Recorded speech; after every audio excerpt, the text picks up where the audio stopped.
Dear Dhamma friends, we are going to start the second Dhamma discussion of this Perth retreat. So as usual, it's ready with written questions and report.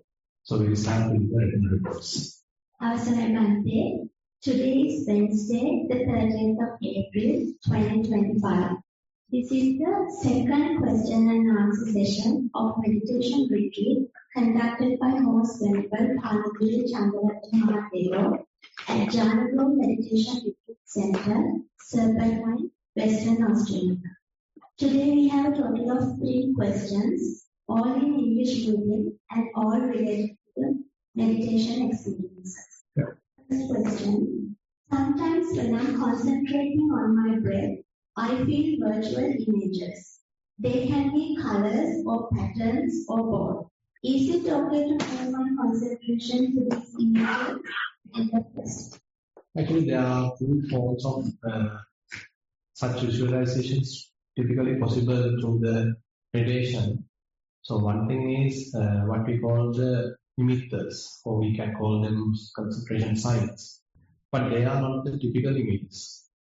The typical images are what we see basically like the, like the Buddha images, maybe images of pagodas, maybe past away relatives, maybe devas, maybe yakas, and those are the typical type of images.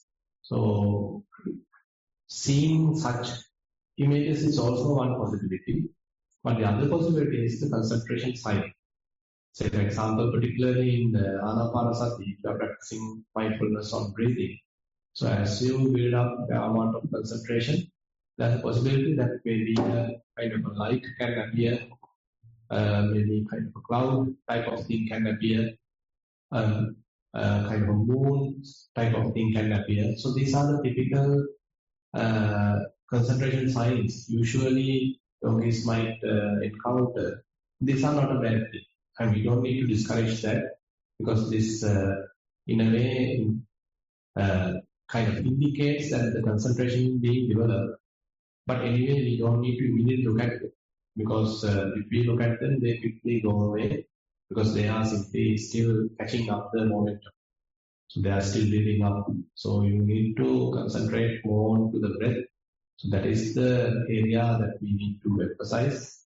And as we are further paying attention to breath, the concentration signs, these emitters can become more brighter, more vivid, and they become more stable. Then even actually we can make use of them to attain Jhana.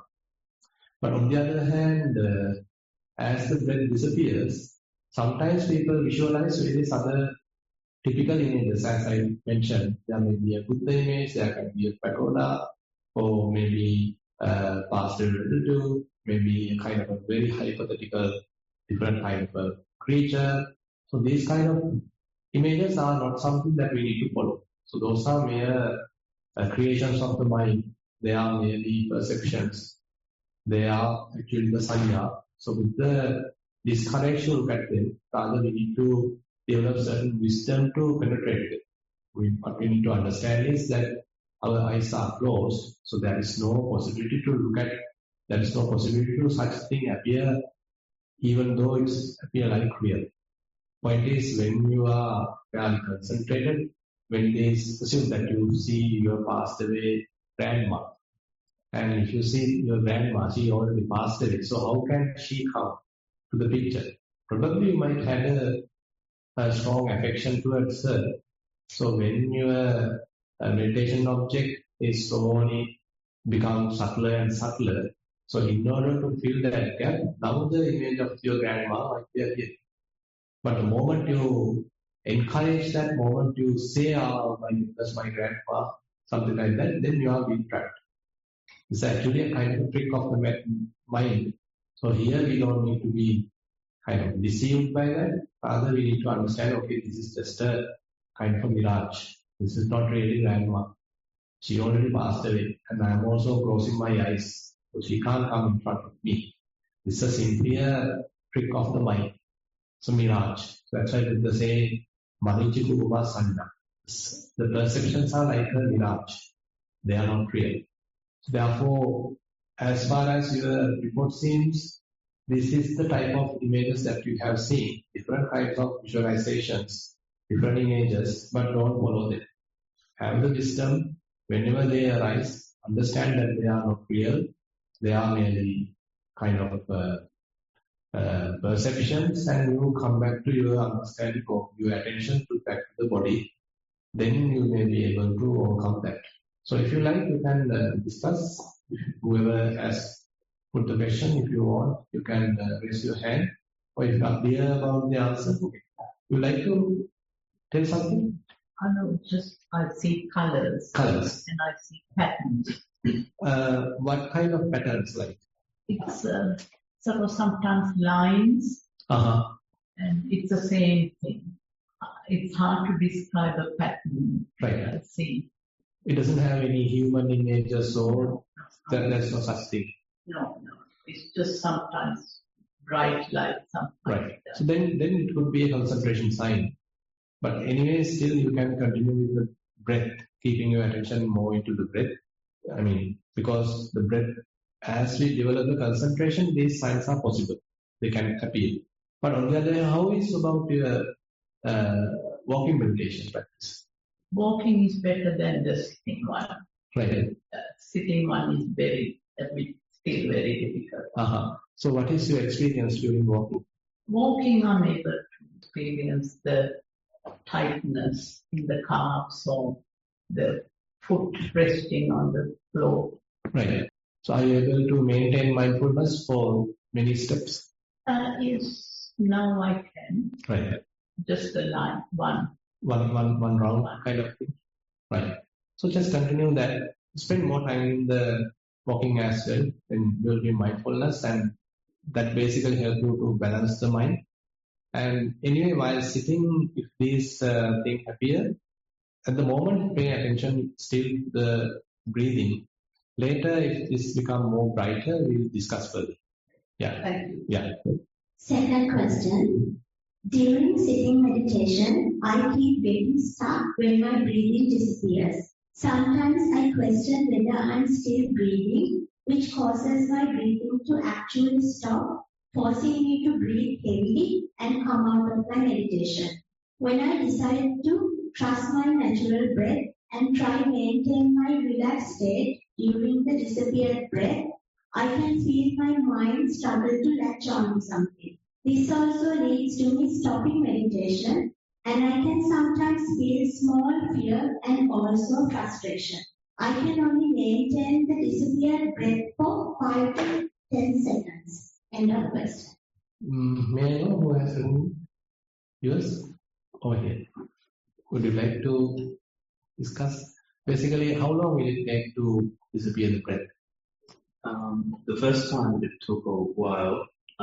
Like when I first start the meditation session, it takes a good time. I just concentrate on my breath and like try to differentiate between the in and out temperatures and right. So the procedure is like you are first paying attention to the breathing, and then you are trying to understand what are the kind of little characteristics. You are doing that. Yeah, and then I kind of just relax my mind a little, right? And then it starts to disappear, I guess, to the breath. Right. Yeah. So gradually. Yeah. Gradually. Okay. So that means basically you are improving the mindfulness, and as the mindfulness comes to a certain level, so you can't perceive the breath.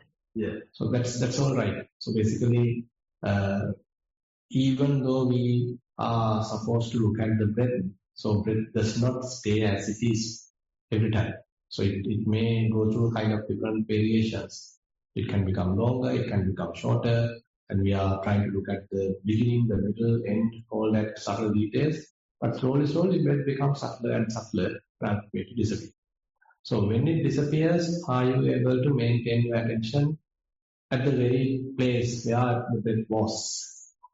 Yeah, for a little bit, and then like the mind kind of struggles a bit. So that is the place actually we need to now kind of work around, because if I ask you a question, paying attention to a gross object, gross phenomena, and maintaining your attention, and paying attention to a subtle object and maintaining your attention. So which one would be difficult? Now assume that there's a gross phenomenon, very hard, very say intense kind of feelings there, and you can pay attention to that, maintain your attention there. But there may be another situation, very subtle, soft kind of a sensation is there, and you are supposed to look at that, maintain your attention there. Which one is difficult? Probably the second one. Sorry?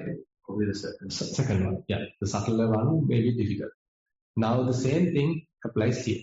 Now almost like no object, almost like no breath. So our mindfulness has to be further refined. Our concentration has to be further refined in order to be there. So it's a kind of a gradual improvement happening. It's a kind of an advantage we are getting through Anapanasati. So the refinement of mindfulness, refinement of our concentration naturally happens as the breathing becomes subtler and subtler. So we first start with kind of a gross breath, which we can recognize, which we can intensely, feel, but later it becomes subtle. Still, we are now trying to develop mindfulness. So the mindfulness has to be further sharpened. And the concentration also has to be fairly precise in order to look at it. And now you are coming to a stage, now I can't even perceive that. It has even disappeared. Even at that time, how are you going to maintain your attention at the nostril? So that's the challenge. So different situations are there. Now, since you don't have a kind of a tangible object to look at, so you might fall asleep. That is something you can come across. You need to avoid that. And on the other hand, when there is no object as such, your mind can distract. It can jump to this and that because here you have nothing to latch with. You have nothing to hold with. So therefore your mind can go to here and there. That's another possibility which can happen. That also needs to be avoided. The other thing is, once you arrive there, different doubts can arise. So what's going to happen? What shall I do? So am I doing something wrong? These kind of doubts also can happen. Vichikicca, the fifth hindrance. That also have to be avoided. And as you said, kind of a fear also can happen. Okay, what's going to be? And I'm not breathing. Is enough oxygen being pumped? So am I going to die? This kind of a fear also can happen. So all these things are kind of challenges, hindrances. All that we need to slowly abandon and keep your attention at the nostril. That's it. I mean, basically it's a matter of maintaining your attention even without a tangible object. Just keep your attention there for a while. Because then slowly you will be naturally shifted to the other section. So currently we are very much like working on the Kayanapasana, working the breath and recognizing breath and all the subtle characteristics. But as we are slowly shifting to the other section, you get some other different kind of experiences. For that, you need to maintain your attention here for a while. So just be prepared. So when you are going there, just be prepared. Okay, now it may disappear. I have nothing to worry. I mean, the body knows the amount of oxygen it needs. It will take care of that. You don't need to interfere with that. So you just keep your attention here, very subtle, almost like no breath, but you are maintaining your attention here. Yeah, interesting. Yeah. Third and the last question, Bhante. Most respected Bhante, I worship Bhante and wish to share few mindful experiences here. After coming to this retreat, I continuously experienced the impermanence of all the things via Ditta, Sutta, Buddha, Vijnana. Only very few thoughts came and most of the time stayed with open mind, not attaching to anything. Even when seeing my face in the mirror also, I didn't get any thoughts and just finished the task. There is no big difference in the walking meditation or sitting meditation and enjoying the calm state. However, I wish to share a small experience I got today while I was sitting in the open area on an unstable rock. After just sitting on the rock, my mind came in front of my eyes and I experienced different colors from time to time. But I did not pay more attention to that and just watched how changes are happening. I didn't feel much about body sensation and only experienced how winds are coming and going via me. No big thoughts came from all, and just enjoyed and understood the impermanency of the nature. Bante's valuable advices are always encouraged me in this peaceful journey. Thero Sarmai. End of question. Yeah, I think it's yours, right? So basically, how to say? Now say we are coming to a open awareness. Now there is no object to pay attention, but mind is open. It is not established at any place and no grasping, so mind is quite relaxed. So while they are now very much like the conscious awareness, the only thing available. So you can be fully conscious what's going. Is the conscious, now we can answer. So is the consciousness, so this conscious awareness, is it you? No. So those are the interesting areas now we need to work out. So did you prepare it? Did you create it? No, it's there, right? It is there. So what happened was we were trapped with various objects, which is happening within this conscious awareness. Various objects are popping up and we were trapped in that. Those are attractive, those are inviting me, or those are desirable. So I was really, infatuated with all these different things. But as a result of the Vipassana practice, now I was able to let go of all that. Now I am naturally in this conscious awareness. Sit. So while being in the conscious awareness, you can look at how things are again coming and going. So the conscious awareness is there, it's already available. And I'll use the term I anyway, just to explain. So I am being aware, capable of understanding how different phenomena are coming and going, arising in this conscious awareness and again disappear. Say for example, a sound happens and then disappears. An image, mental image happens and then disappear. A thought happens and then disappear. So different phenomena, they come and go. That's it. So basically, knowing the impermanent nature is obvious very much. You don't need to struggle to look at the impermanent. So you can see, okay, I am fully conscious. While I am conscious, okay, different phenomena are happening and they are going. It's not me doing it. A sound occurs and then it disappears.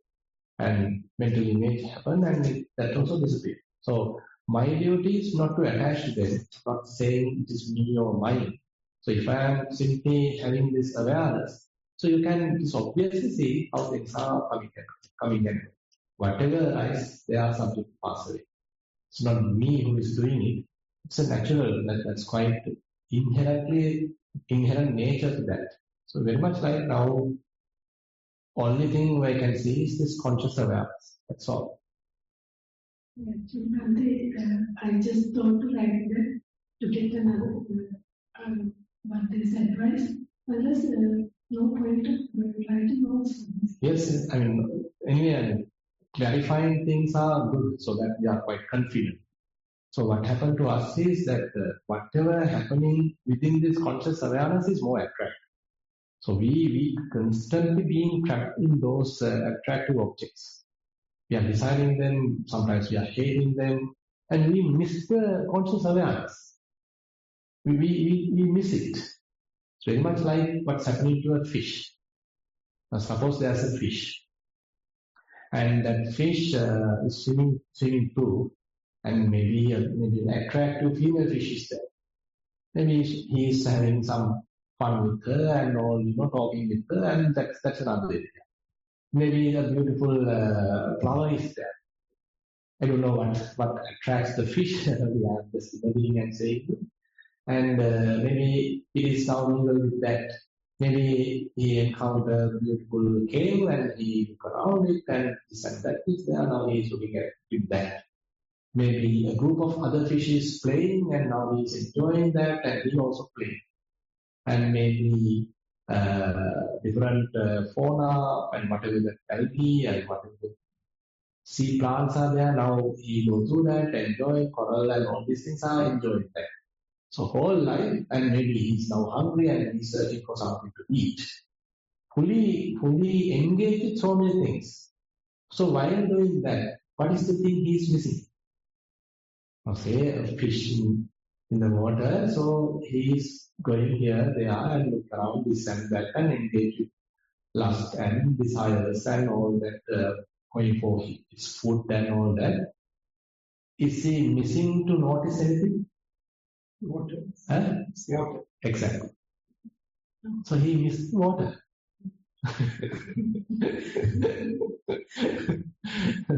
He missed, oh my goodness, water around him. Never see the water, right? Because he's born to water, born in water.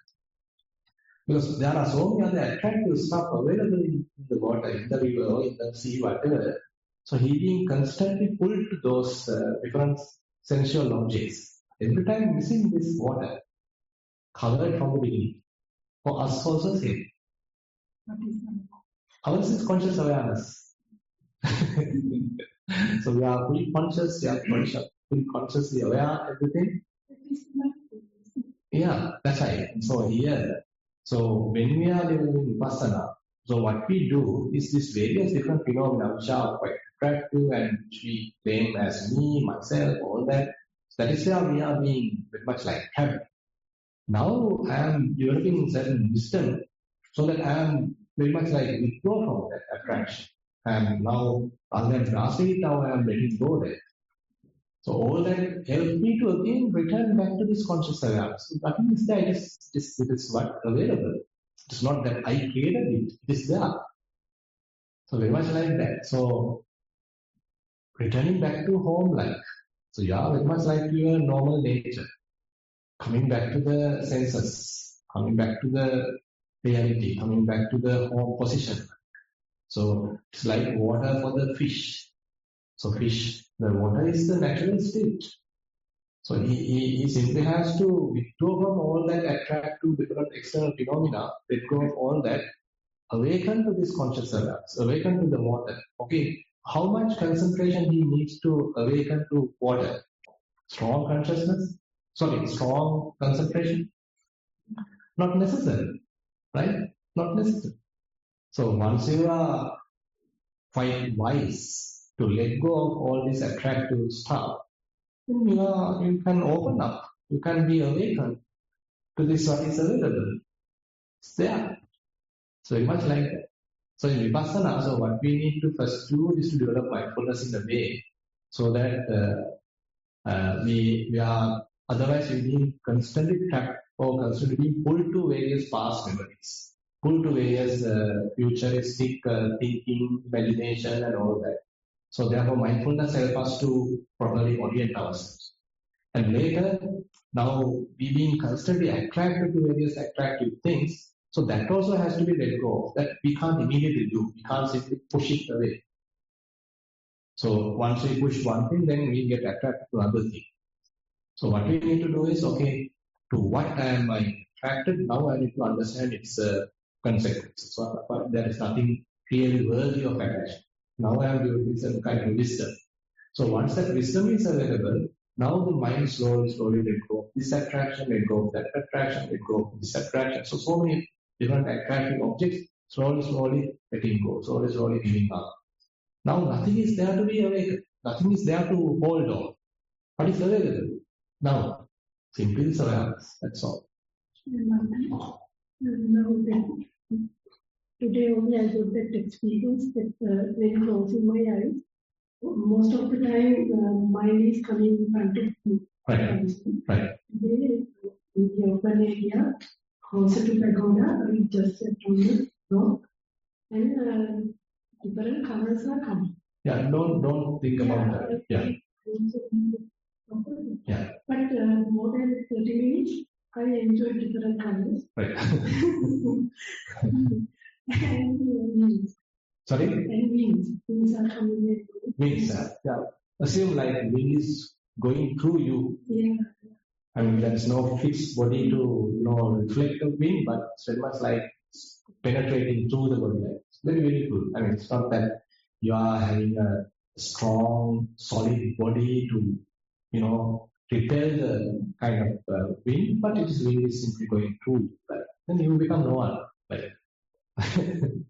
So very interesting. So that is why, so when we are very much able to sort of awaken to this conscious awareness, nothing is there basically, other than the awareness. So it's also It's also very effortless kind of awareness. It's not that you have to strongly try to establish mindfulness.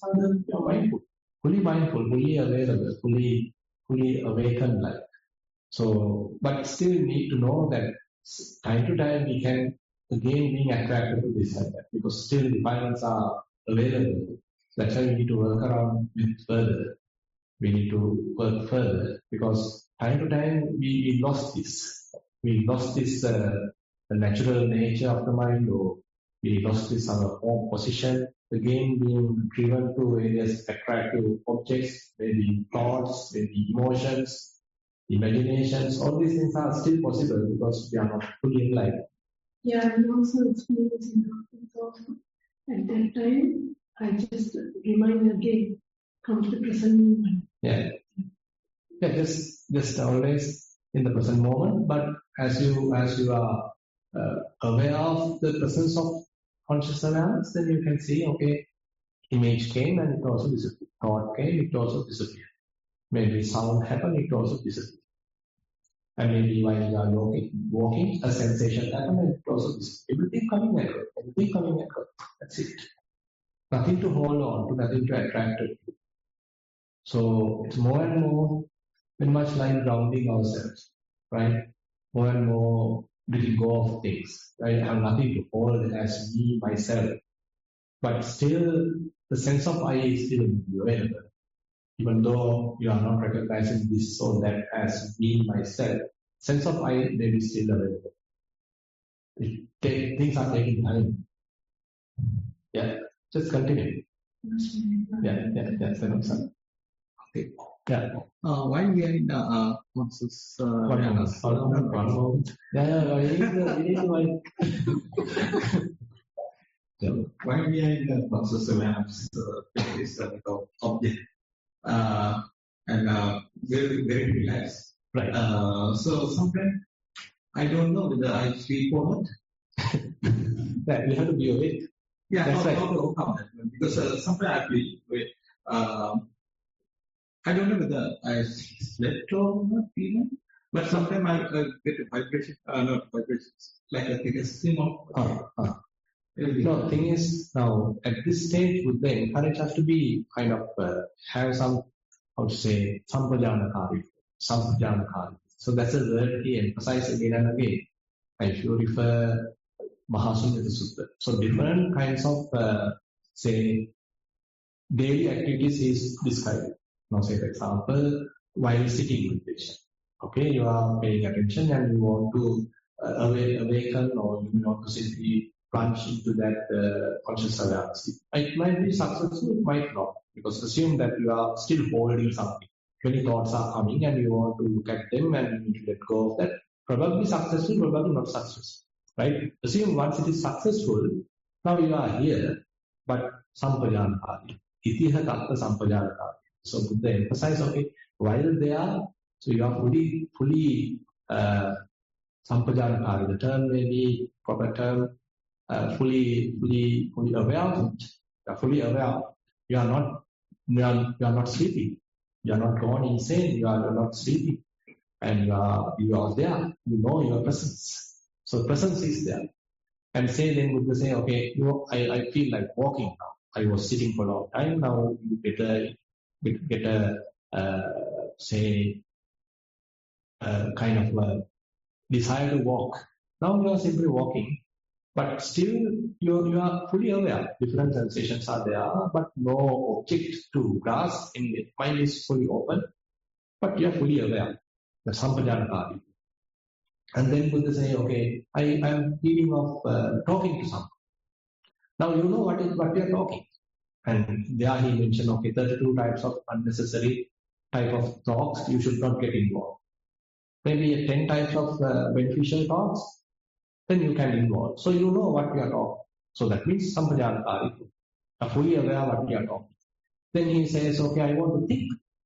He didn't prohibit thinking. So I want to think about something. So you said that you have something to deliver at your office. Okay, you need to think, you need to plan. Okay, you are doing it, sampajanakari. And assume now you want to stop yourself. Okay, I gave it up. Now I want to come back. Again, fully aware. So everything happens within your full conscious awareness. So you are not sleeping. So therefore, that's why here we need to balance.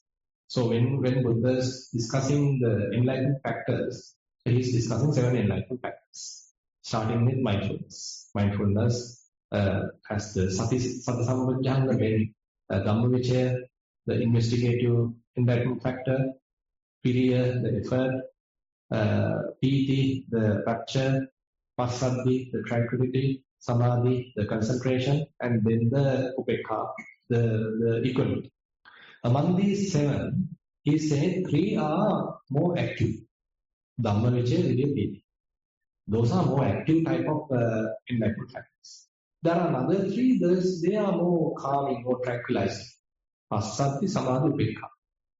So while we are in this area, so we have to be very careful which group is more prominent, which group is to excess, or which group is more weaker. So who is telling us that? That is the mindfulness. So mindfulness, the presence of the mind, mindfulness is the one weighing the 2 sides. Okay, which group is too high, too excess, or which one is more weaker? Assume that there's a situation that we are not doing anything and simply resting.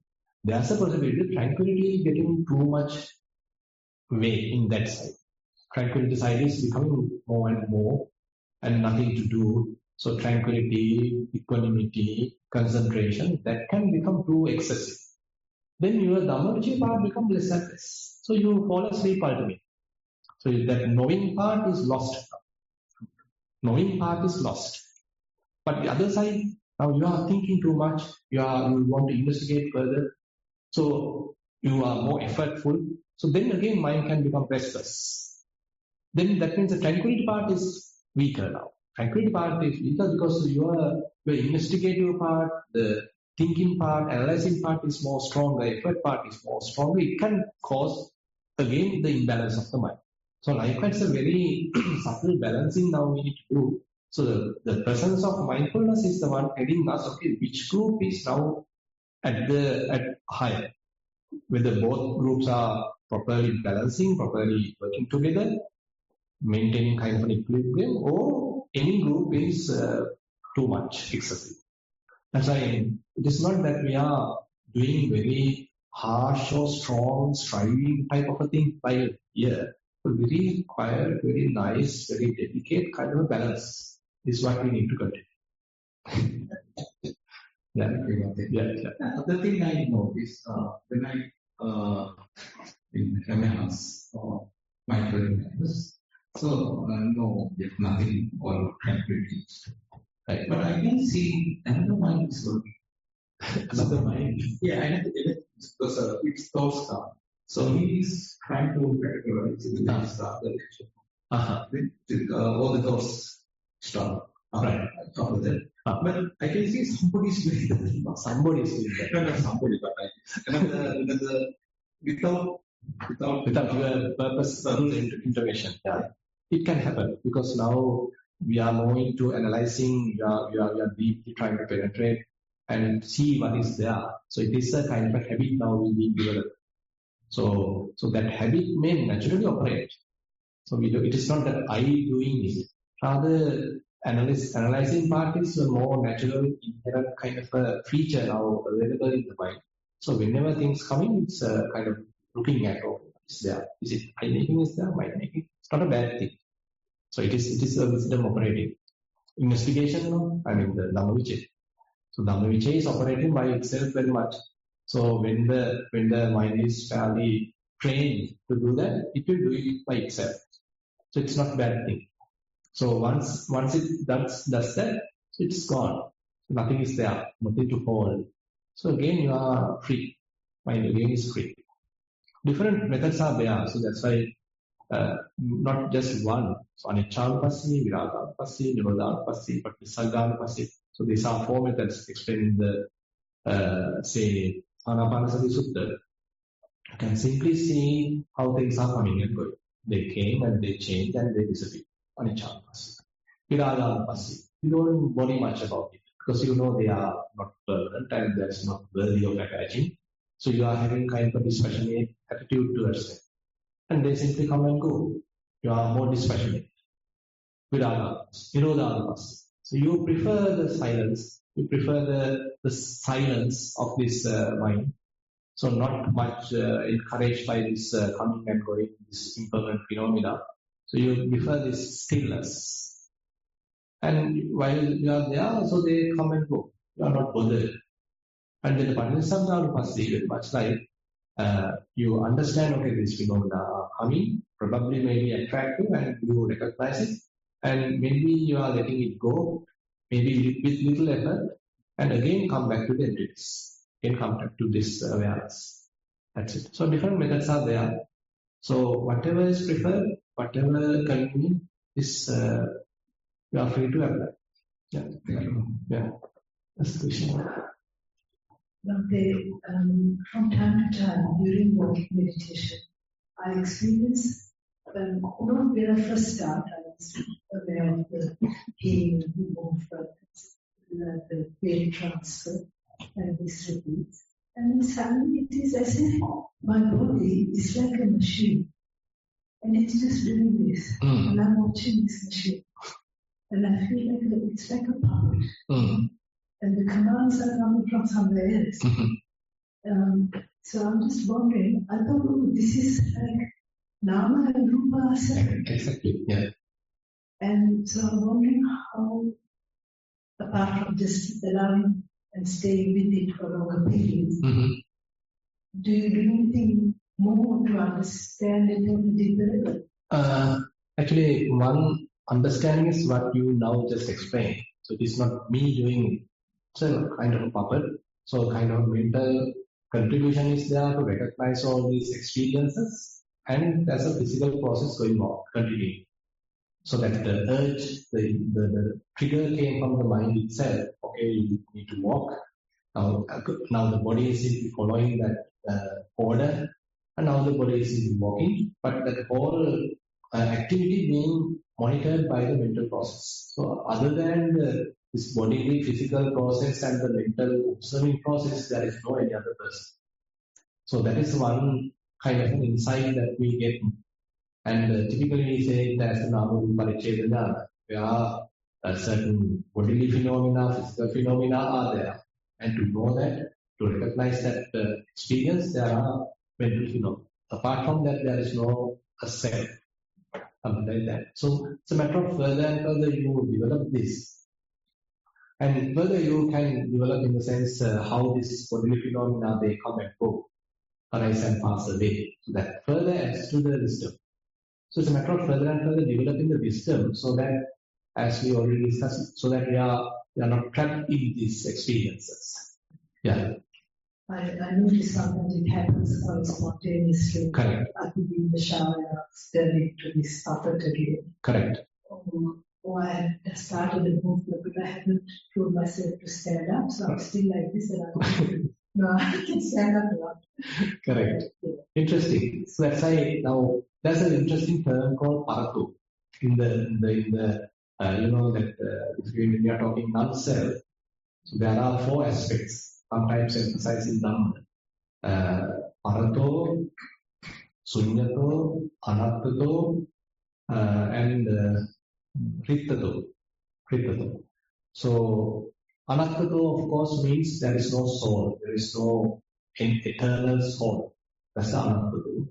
And Sunyato, that is also, there is nothing, no self, and there is no anything belonging to a self. Non-self, can say like that. And again, there are many other things like you have no control over things. You can't govern things. So the things are happening due to causes and conditions, so you can't govern it. That's also non-self. Anatta. Then Paratho, it's not yours. It's like someone else's. It's not yours. So things are happening. I have no say. Now body is simply moving. It's like a puppet. It's not me. It's not yours. Natumha. Sometimes we will say Natumha. Suttas are there. Natumha sutta. It's not yours. And then the Arittato, it's empty. I mean, it's hollow like things. There is no core. There is no any essence. Nothing substantial. It's empty. the Ripado. So these are very profound and very beautiful way how the anatta we further analyze, saying anattato, sunyato, Ripado, Parato. Different ways, and different people may understand different aspects of this area. So we can't say we need to specialize on just one area, but Dhamma reveals many different aspects, many different facets of the non-self. So I just share 4. Those are the 4 typically prominent ones, typically mentioned. And another one I can't remember. There are, I think 5 is there. Sunyato, Anattato, Parato, Rippato. Another is something is there. I'll tell you later. So likewise, as we practice, different kinds of such insights can happen. Those typically align with these things. So that's why I'm having some. I am actually just sharing with you that Buddha's teaching, so that your experience is well aligned with the Buddha's teaching. So that is my duty. So you are experiencing now this experience. You can see, oh my goodness, Buddha has mentioned like this. So I am traveling the same path. So this is mentioned in the book. That's it. And I'm referring to a particular sutta that those categories are referred to, or? No, typically those are all, you probably have heard about the 40 Vipassana objects. Chattali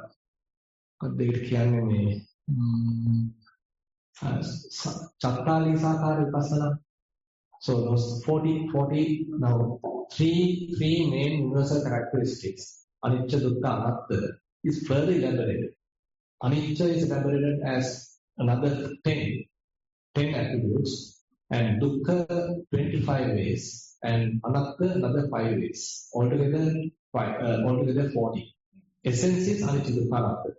Impermanent, suffering, and non-self. That is the essence, that is the core. That 3 characteristics can be further elaborated into 40. Anicca into 10, Dukkha into 25, and Anatta into another 5. So that is maybe a little later tradition. The suttas actually, typically 11 is mentioned. Aniccato, Dukkato, Anato, Ganto, Sagato, Agato, Avato, Parato, Palogato. Like that, there are 10 typically mentioned in various suttas, but later they combine everything and come up with 40. Okay. Thank you. Yeah, that's a question over there. Earlier this year, I went to another meditation retreat. Right. I might not get the Buddhist concepts correctly, but I'll try to explain. Was the earth element you were looking at? Sorry? Earth element. Uh-huh. So the Ajahn, she went through everything for about an hour. Uh-huh. And at the end of it, I saw all the retreat people, like the terracotta soldiers. So the terracotta soldiers are clay soldiers that were found in China. Uh-huh. Clay soldiers. Yeah, they're empty. So I feel like everybody was empty terracotta soldiers. Right. Just walking around with their karma with no say. Mm-hmm. And so I got this huge amount of compassion. Mm-hmm. So my question is, like, when things become mechanical and we can see the insights, how does the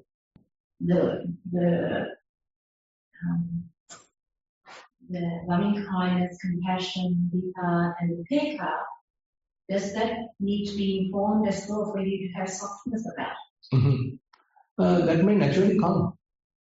Because those are very much like our inherent nature, the Brahma Viharas, and we can purposely develop as well.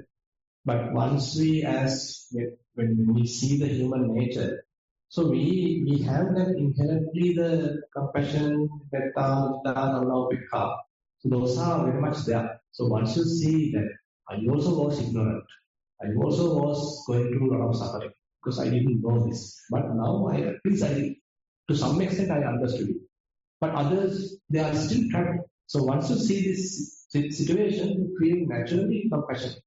So as you now just mentioned, okay, you see that everybody is very much like empty, hollow. I mean, even though they are struggling as individuals, now your insight will say you, okay, there is no point of doing like that. That is because of ignorance they are doing. So once you know that, you naturally feel compassionate, empathetic. So therefore, developing the Brahmaviharas are also good so that you further can reduce all the defilements which are opposite to the Brahmaviharas. And but naturally also there's a tendency. So once we develop the wisdom, so they may naturally start operating also. And compassion is easier for other people. It's harder for yourself. Uh-huh. How do you develop that? Can you repeat the question? How can you develop compassion for yourself? Uh-huh. So definitely you need to be compassionate. Now say for example, some of you want to have some concentration, but unfortunately mind does not stay on the same object what you wish. Now say you want to maintain your attention continuously or breathe, but mind does not follow your order. You understand, okay, mind here, going and there, and scattering and distractions. So what are you supposed to do? You need to be compassionate towards yourself. So this is what currently, even though I need certain concentration, still I am unable to do it. Now you have to have kind of self-compassion. So you need to admit, okay, I know that the mind needs to be concentrated, but the fellow is still not ready for that. Okay, have some compassion towards yourself. Because in meditation, we need a lot of such self-compassion to practice. Otherwise, you start feeling kind of self-hate. So I am not capable of doing. I am useless. I am helpless. So that is kind of self-hate. Rather, you are admitting, okay, doesn't matter.